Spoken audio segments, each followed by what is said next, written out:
Bismillahirrahmanirrahim. Assalamualaikum warahmatullahi wabarakatuh. Berjumpa kembali teman-teman di channel kita yang Mas Tio KDR. Oke teman-teman, di kesempatan kali ini kita akan berbagi informasi kembali teman-teman yang masih di seputar dunia pendidikan teman-teman ya. Dalam kesempatan kali ini teman-teman kita akan berbagi informasi yang mana kita akan membahas teman-teman ya mengenai aturan terbaru yang mana di sini ada syarat dan kriteria teman-teman ya mengenai guru PNS ataupun P3K ya, yang mana ini bisa ditugaskan ataupun bisa ditempatkan di sekolah swasta ya atau pendidikan masyarakat ya, artinya yang sekolah swasta lah, ibaratnya kan seperti itu. Nah tentunya ini bisa kabar baik ataupun tidak baik juga teman-teman ya untuk PNS maupun P3K. Nah tentunya teman-teman juga sudah paham ya bahwa dulu ya memang ada namanya DPK ya, ada apa namanya PNS yang diperbantukan yang memang banyak sekali teman-teman di tahun-tahun berapa ya, kalau salah di sekitar 20-an ke bawah itu ya. Itu banyak sekali DPK ya, dia ada PNS yang diperbantukan itu di sekolah-sekolah swasta ya. Terus berikutnya ya PNS itu kembali ditarik ke sekolah-sekolah negeri ya, artinya di sekolah-sekolah pemerintah. Lah di sini kita akan membahas teman-teman ya, ternyata sekarang sudah ada aturan terbarunya ya dari dari Menteri Pendidikan Dasar dan Menengah. Ini terkait dengan guru PNS maupun P3K itu bisa ditempatkan atau ditugaskan di sekolah swasta ataupun pendidikan yang diselenggarakan oleh masyarakat. Nah, nanti kita akan cek teman-teman ya.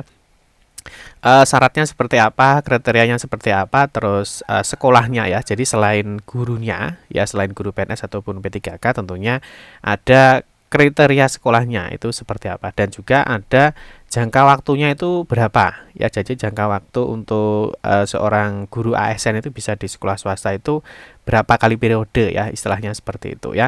Nanti kita akan bahas di sini. Nah, di sini teman-teman ada peraturan dari Menteri Pendidikan Dasar dan Menengah ya nomor 1 tahun 2025 tentang retribusi ya untuk guru aparatur sipil negara, yang mana di sini tentunya kalau ASN ya ada PNS maupun ada P3K.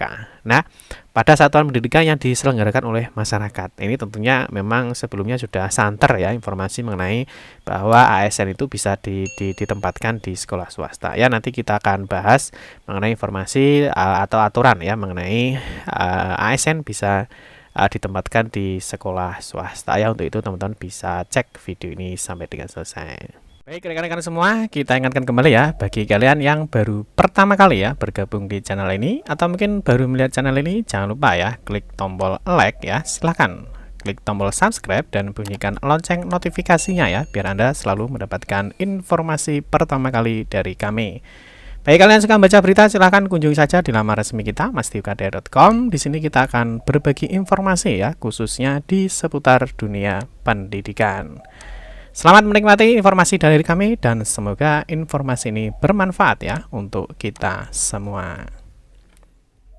Oke teman-teman, langsung saja kita bahas untuk aturan terbaru mengenai syarat kriteria untuk guru ASN yang bisa ditempatkan di swasta ya, dan juga tentunya untuk untuk sekolahnya itu kriterianya seperti apa. Oke ya.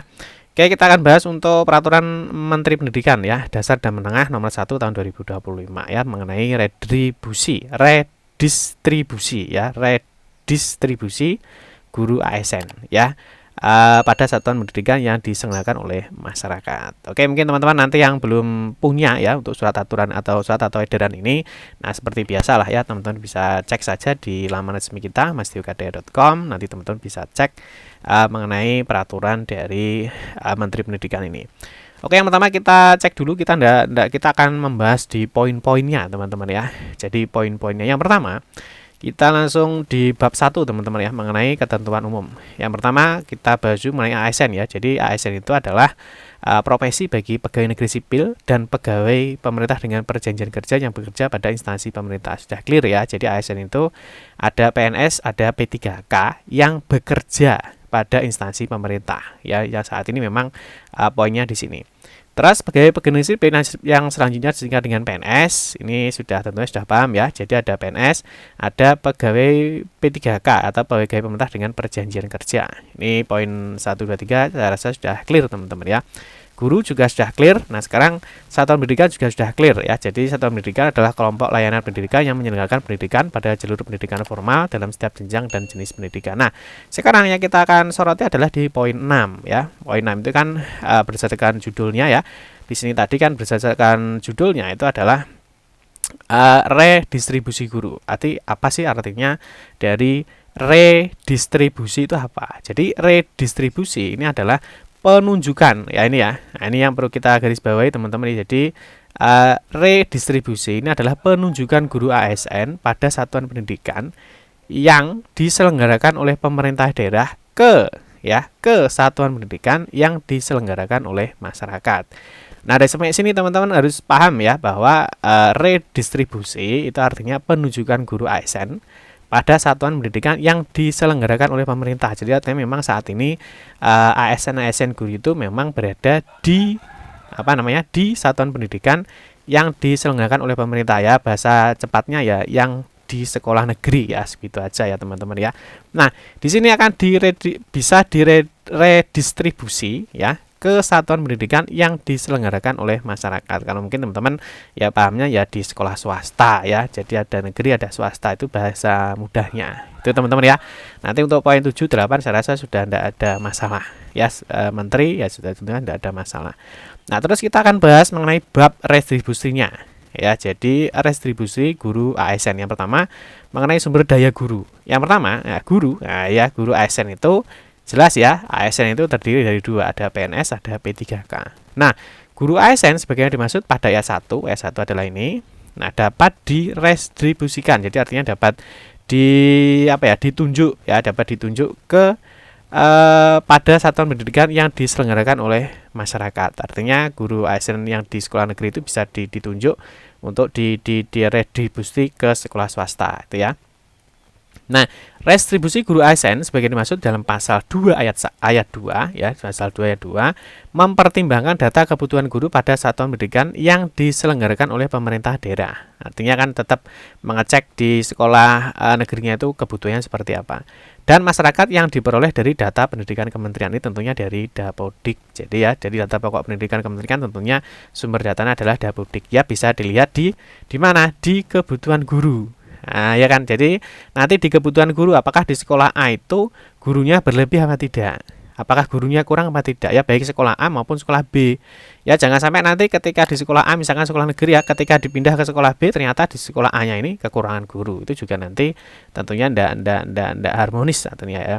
Nah, jadi harus lihat ya, misalkan kalau A-nya ini kelebihan guru ya mungkin bisa ditaruh di sekolah B. Nah, sekolah B juga dicek ya apakah sekolah B ini kekurangan guru apa tidak. Ya, tentunya kan harus ada permintaan ya, ada permintaan dan ada kebutuhan ya. Jadi artinya yang di sini mungkin lebih ya bisa ditaruh di B. Mungkin seperti itu ya. Jadi artinya tetap mempertimbangkan data kebutuhan guru ya. Jadi harus dicek ya. Jadi guru di sekolah negeri misalkan itu kelebihan apa enggak ya. Kalau enggak kelebihan ya tentunya enggak akan ditaruh di sekolah swasta. Sama halnya dengan yang di swasta. Di swasta itu butuh guru ini apa tidak. Kalau misalkan tidak butuh ya tentunya enggak akan ditaruh di sana ya, supaya mempertimbangkan data kebutuhan guru. Ya, clear ya sampai di sini teman-teman ya. Terus yang kedua kriteria gurunya ya, kriteria ya, syarat atau kriterianya tentu untuk yang PNS itu adalah minimal S1 atau D4 ya. Terus yang terakreditasi yang kedua adalah memiliki pangkat atau golongan minimal golongan 3A atau golongan 3B. Memiliki hasil kinerja guru ya dengan sebutan baik 2 tahun terakhir, terus ya jasmani rohani, tidak pernah dikenai hukuman disiplin, baik itu ringan, berat ya, ataupun sedang sesuai dengan peraturan perundang-undangan, terus tidak sedang menjalani tersangka, terdakwa atau tidak pernah menjadi terpidana. Ini untuk yang syarat guru PNS-nya. Nah, untuk syarat guru P3K teman-teman, untuk syarat guru P3K-nya itu harus memenuhi kriteria sebagai berikut. Yang pertama, sama ya, harus minimal ijazahnya S1 atau D4 yang sudah terakreditasi. Memiliki jenjang jabatan paling rendah adalah guru ahli pertama. Ini adalah golongan 9 teman-teman ya. Untuk guru ahli pertama kan di golongan 9. Jadi minimal golongan 9. Kalau yang PNS tadi kan bisa 3A, bisa 3B. Terus yang C adalah memiliki hasil penilaian kinerja dengan paling rendah baik. Ini sama ya, tidak ada masalah antara PNS maupun P3K sama ya, sampai di poin F ini sama untuk persyaratan atau kriteria gurunya. Nah, terus berikutnya setelah guru itu ada kriteria sekolah untuk yang di sekolah yang diselenggarakan oleh masyarakat atau di sekolah swasta. Lah untuk yang kriteria sekolahnya teman-teman di sini yang menerima, jadi untuk sekolah swasta yang menerima redistribusi guru itu harus memenuhi kriteria. Yang pertama adalah memiliki izin operasional dari pemerintah daerah, jelas ya, terdaftar di dalam Dapodik atau data pokok pendidikan, minimal adalah 3 tahun atau paling sedikit 3 tahun, melaksanakan kurikulum yang ditetapkan atau disahkan kementerian, memiliki peserta didik warga negara Indonesia dengan bahasa pengantar resmi bahasa Indonesia, memiliki anggaran penerimaan biaya pendidikan lebih kecil dari kebutuhan biaya operasional satuan pendidikan, tidak menolak dana BOS teman-teman ya. Nah ini ya, tidak menolak dana bantuan operasional satuan pendidikan. Jadi kalau sekolahnya swasta misalkan menolak BOS ya berarti tidak masuk kriteria ini. Berikutnya adalah memiliki rombongan belajar atau lomba lengkap dengan jumlah peserta didik sesuai dengan peraturan perundang-undangan. Ini clear ya, ini untuk sekolah yang di swasta yang akan ditempati ya, bahasanya seperti itu. Di pasal 6, nah ini satuan pendidikan yang diselenggarakan oleh masyarakat yang menerima redistribusi guru ASN melakukan upaya pemenuhan guru pada satuan pendidikannya. Jadi artinya mungkin bahasanya di sekolah itu masih kekurangan guru. Ya misalkan ada guru matematika di sekolah A misalkan ya, oh ternyata di sekolah negeri ini guru matematikanya sudah over misalkan. Nanti akan bisa ditempatkan di sekolah B atau di sekolah swasta. Gitu ya. Terus untuk mekanismenya teman-teman redistribusi guru ya, ini dilakukan oleh pejabat pembina kepegawaian. Ini sudah jelas teman-teman ya, tentu nanti akan melibatkan baik dari dinas pendidikan ini ya. Kalau kita lihat kan redistribusi itu melibatkan di dinas pendidikan ya, baik provinsi, kabupaten atau kota, dan juga adalah badan yang menangani urusan kepegawaian di daerah sesuai dengan kewenangannya ya, bisa BKPSDM, bisa BKD dan lain sebagainya. Terus poin 4 ada tim pertimbangan redistribusi. Ya, ada tim pertimbangan juga. Nanti tentunya ini ditetapkan oleh pejabat pembina kepegawaian sesuai dengan kewenangan. Terus untuk pengelolaan kepegawaiannya, jadi untuk datanya itu ditaruh mana ya, masuk di swasta atau di negeri ya. Nah, ini kan kembali lagi ke tahun-tahun sebelumnya ya. Dari tahun-tahun sebelumnya itu kan guru-guru yang di sekolah swasta itu kan ditarik ke sekolah negeri. Dan ini sekarang itu bisa lagi kembali ke sekolah swasta. Itu ya. Yang pertama itu beban kerja ASN pada satuan pendidikan yang diselenggarakan oleh masyarakat sesuai dengan peraturan perundang-undangan, sama ya, aturan sama. Nah ini teman-teman untuk jangka waktunya ya, jangka waktu guru ASN itu bisa di sekolah negeri itu berapa tahun. Yang pertama adalah jangka waktunya itu bisa dilaksanakan dalam jangka waktu 4 tahun dan dapat diperpanjang 1 kali. Jadi artinya kalau misalkan di sekolah swasta yang masih butuh, ini maksimal berarti kan bisa 8 tahun. Itu ya bahasanya ya. Jadi kan dia dapat jangka waktunya 4 tahun dan dapat diperpanjang 1 kali lagi. Jadi artinya bisa 8 tahun. Tapi di ketentuan di pasal 2 di ayat 2 dijelaskan ketentuan sebagaimana dimaksud pada ayat 1 dikecualikan jika kebutuhan guru pada satuan pendidikan yang diselenggarakan oleh masyarakat telah terpenuhi. Jadi artinya kalau di poin 1 ini belum terpenuhi, artinya misalkan ada guru A sudah 4 tahun ya, sudah 4 tahun, tetapi misalkan di sekolah swasta itu masih membutuhkan guru, artinya kebutuhan gurunya masih kurang, maka bisa diperpanjang 1 kali lagi. Itu ya. Tapi kalau misalkan di poin A ini ternyata gurunya sudah penuh ya, artinya tentunya sudah tidak diperpanjang lagi ya, karena kebutuhan gurunya sudah terpenuhi. Ya, untuk penilaian kinerja atau mungkin SKP-nya ya. Nah, tentunya di sini nanti diselesaikan oleh pejabat pembina kepegawaian. Ya, untuk penilaian kinerjanya nanti tentunya akan dilaksanakan ya. Ini berdasarkan rekomendasi penilaian dari pimpinan penyelenggara satuan pendidikan yang diselenggarakan oleh masyarakat ya. Terus pengembangan kompetensi, ini guru tetap bisa melakukan pengembangan kompetensi ya, kalau kita lihat baik secara daring maupun luring sesuai dengan peraturan perundang-undangan. Untuk pembinaan karir ini sama ya, masih bisa. Terus untuk pelaporan, pengawasan dan pengendalian juga masih bisa. Terus kementerian melakukan pengawasan, ini untuk jenis laporannya. Terus di pasal 15, nah ini yang penting teman-teman ya. Di pasal 15 nanti akan dijelaskan lebih lanjut. Jadi ketentuan lebih lanjut mengenai mekanismenya.